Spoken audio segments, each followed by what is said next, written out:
Shalom, bonjour, merci beaucoup d'avoir cliqué sur ce canal encore, merci beaucoup pour votre fidélité, merci beaucoup d'être toujours là pour pouvoir suivre les enseignements sur ce canal qui parle toujours sur la relation qui existe entre Dieu le Père et nos enfants. Peuple de Yahvé, voilà. Nous voulons y parler d'une chose très importante. Nous savons que nous sommes en train de nous préparer pour recevoir l'enfant Jésus, le nouveau-né, dans notre vie. Nous savons que Jésus ne vieillit pas.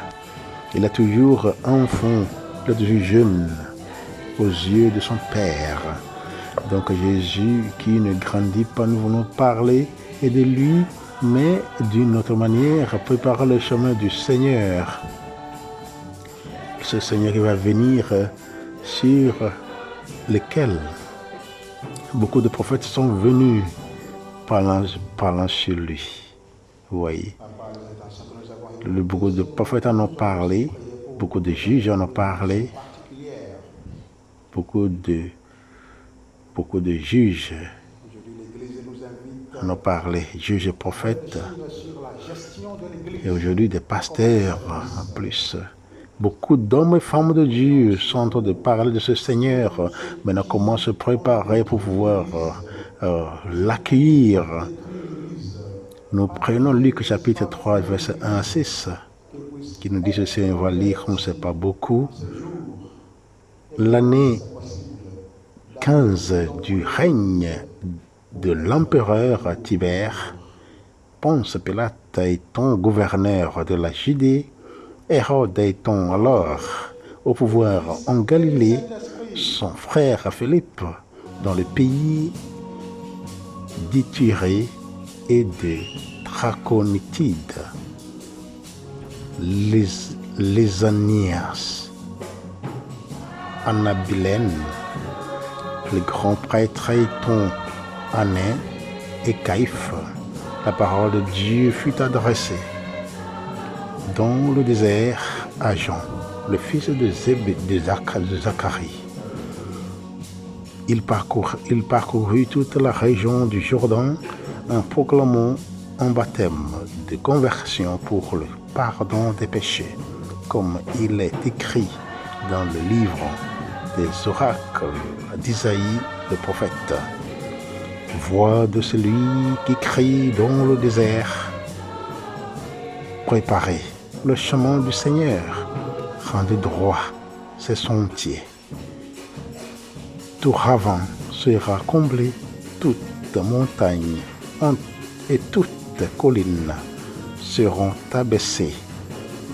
Les passages tortueux deviendront droits. Les chemins rocailleux seront aplanis. Et tout être vivant verra le salut de Dieu. Parole du Seigneur. Acclamons la parole de Dieu. Louange à toi, Seigneur Jésus. Voilà ce petit texte que nous venons de lire, qui est de l'évangile de Luc, chapitre 3, du verset 1 à 6. Si nous voulons réfléchir un peu sur ce petit trait dans les Écritures, nous avons intitulé cela comme « Préparer le chemin du Seigneur ». D'une voix tonitruante à laquelle son austérité légendaire confère une autorité toute particulière, Jean le Baptiste lance un appel qui secoue les consciences. Convertissez-vous, car le royaume de Dieu est proche. Il y a dans certaines écritures, nous avons écouté que convertissez-vous, car le royaume de Dieu est tout proche. Donc cela nous sommes appelés à pouvoir nous convertir, à pouvoir nous laisser et toucher par l'Esprit du Seigneur qui nous aide à pouvoir nous convertir en tout temps. C'est ça qui est très nécessaire pour notre vie. Vous voyez, si nous restons dans la vie sans nous convertir, si nous voulons rester toujours dans l'esprit du vieil homme. Nous allons rester toujours dans les péchés qui sera grave, où nous n'allons pas grandir pour devenir ce que le Seigneur veut de nous. Donc il est nécessaire que nous nous convertissions chaque jour dans notre vie. Et voilà. Le royaume de Dieu est toujours proche de nous, mais on ne sait pas. On reste toujours dans les péchés, on ne voit pas la lumière. Des fois, on pense que ce qu'on est en train de faire, nos comportements sont aptes, sont bons. Alors que peut-être c'est dans les routines où nous tombons dans les péchés, où nous sommes aveugles là-dedans, nous ne savons pas que ce que nous sommes en train de vivre est un péché. Donc dans le désert inhospitalier de Judée, les foules s'empressent autour de lui, fascinées et remuées à la fois par ses paroles de feu, plus tranchantes qu'un glaive. Pour le présenter, Saint Luc trace soigneusement le cadre historique de sa prédication en énumérant toutes les autorités de l'époque, depuis l'empereur César jusqu'à Caïphe, le grand prêtre. Le contraste est trop saisissant pour passer inaperçu. Contraste entre deux histoires qui se mêlent, celle écrite par les hommes, vous voyez, et celle tracée par le doigt de Dieu. Contraste entre les têtes couronnées et d'or et l'humble homme du peuple sur qui descend l'esprit. Donc le message de Jean-Baptiste tient en quelques mots. Convertissez-vous. Vous voyez seulement ça. Convertissez-vous. Arrêtez de courir vers le précipice. Revenez sur vos pas. Renoncez à vos actions mauvaises. Il est temps de penser sérieusement à Dieu et à votre vie. Au cœur de votre histoire, mouvementez. Faites de domination et de révolte, d'injustice sociale et d'aspiration à la liberté, de péché et de regret. Laissez résonner la voix de Dieu. Ouvrez les yeux. Voilà, ce sont les choses que nous devrons toujours être au courant. Ce sont les choses dont nous devons être au courant tout le temps pour que nous puissions être représentables au Seigneur. À ceux qui viennent l'écouter, j'en propose un signe de renaissance. Un bain symbolique dans le Jourdain pour exprimer la purification du cœur et la rupture avec le péché. Leur passé englouti dans les eaux, les foules peuvent désormais réorienter leur vie, rendre droit leur sentier et commencer une histoire nouvelle. Mais plus que par sa vigueur,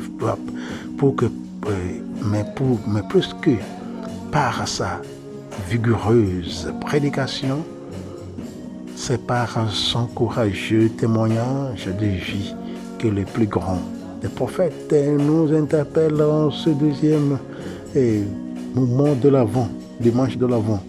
Comme nous savons que ce moment de l'Avent, nous sommes en train d'espérer le Seigneur, le roi du ciel et de la terre, la source de paix, de la réconciliation, la source d'amour, la source de tout ce que nous avons et tout ce que nous sommes.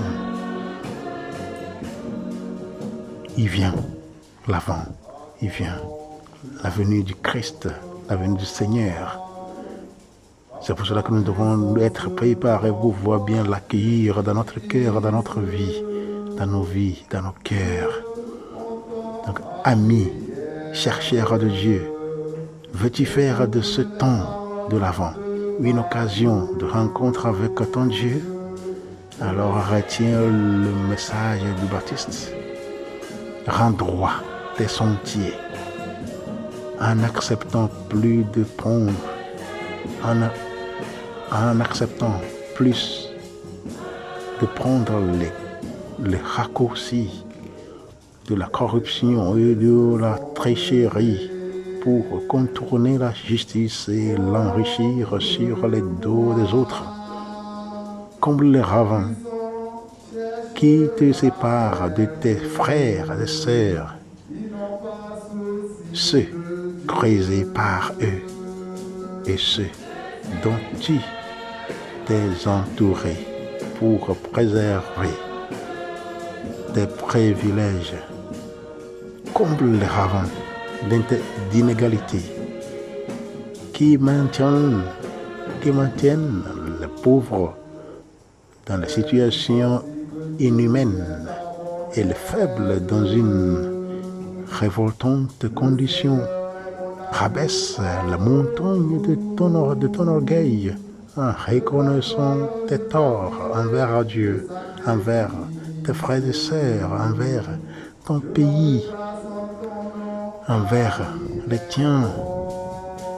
Alors tu pourras espérer monter le salut de Dieu. Nous savons que nous tous nous avons besoin du salut du Seigneur. Sans ce salut du Seigneur, nous ne sommes rien. Nous avons besoin de son salut, nous avons besoin de sa grâce. Nous avons besoin du Seigneur d'être avec nous, d'être toujours joyeux avec nous. Nous avons besoin que le Seigneur soit avec nous pour que nous soyons toujours brillants. Toujours, nous brillons, toujours. Nous aidons les autres autour de nous d'être contents parce que le Seigneur que nous sommes en train d'espérer pour recevoir est la source de toute joie. Jean-Baptiste aurait pu mener une vie tranquille et douillette en fermant les yeux sur les injustices de son temps. Il aurait pu se résigner à une existence banale comme la plupart de ses contemporains. Mais l'esprit était plus fort que lui. Il avait faim et soif de justice. Il a osé dénoncer l'ignoble attitude du roi Hérode, enfermé dans la forteresse de Machéronte. Il a rendu au Christ le témoignage suprême du martyr, échec humiliant aux yeux des hommes, parfaite réussite aux yeux de Dieu. Que sa voix continue vraiment de résonner dans ton cœur, dans votre cœur, en ce temps de l'Avent. Et cette voix du Christ, de Jean-Baptiste, qui nous dit de nous convertir, car le royaume de Dieu est proche. Ils sont appelés à laisser nos vieils hommes. Nos vieils hommes, non? Du côté, ça veut dire nos attitudes du passé, nos comportements mauvais, nos péchés, tous nos penchants mauvais sont appelés à pouvoir nous détourner d'eux, pour que nous puissions nous habiller de l'habit de ce que Dieu veut, de l'habit de la volonté du Seigneur, tout court, pour ne pas citer justice, pour ne pas citer amour, réconciliation, grâce, ainsi de suite. Donc, que nous nous détournions de tout ce qui est mauvais, tout ce qui n'honore pas au Seigneur. Voilà, pour pouvoir préparer le chemin du Seigneur, nous sommes appelés à faire selon ce que Jean-Baptiste a dit, ce que nous venons d'expliquer, pour que nous puissions avoir toujours la lumière devant nous, pour que cette lumière puisse nous guider vers le salut, pour que cette lumière puisse nous guider vers la gloire de Dieu, parce que c'est dans cette gloire-là que nous sommes en train de marcher pour pouvoir entrer un jour. Parce qu'on dit, la gloire de Dieu, c'est le salut de l'homme. Donc, l'homme veut que l'homme soit debout, toujours. Nous sommes en train de prier pour que le Seigneur nous aide à pouvoir nous tous entrer dans ce moment où nous sommes en train d'espérer le Seigneur de venir encore nous renouveler. Ce n'est pas seulement aujourd'hui que Jésus va venir. Jésus est déjà venu. Il est déjà venu depuis plus de 2000 ans. Il est dans le monde. C'est celui que beaucoup de publications, de livres sont faites. Donc nous ne pouvons pas rester indifférents. Nous devons participer à cette venue du Christ qui est au milieu de nous en tout temps. C'est lui, la petite lumière là dans notre cœur. Lorsque nous voulons être un peu voyous, il nous rappelle, voilà mon enfant, tu étais tel, viens, fais ceci, fais cela. Oui, le Seigneur est toujours avec nous, qu'il continue par nous fortifier, qu'il continue par nous gratifier, qu'il continue par nous exorciser, que ce petit bébé Jésus-Christ continue par marcher avec nous les mains dans la main, pour voir nous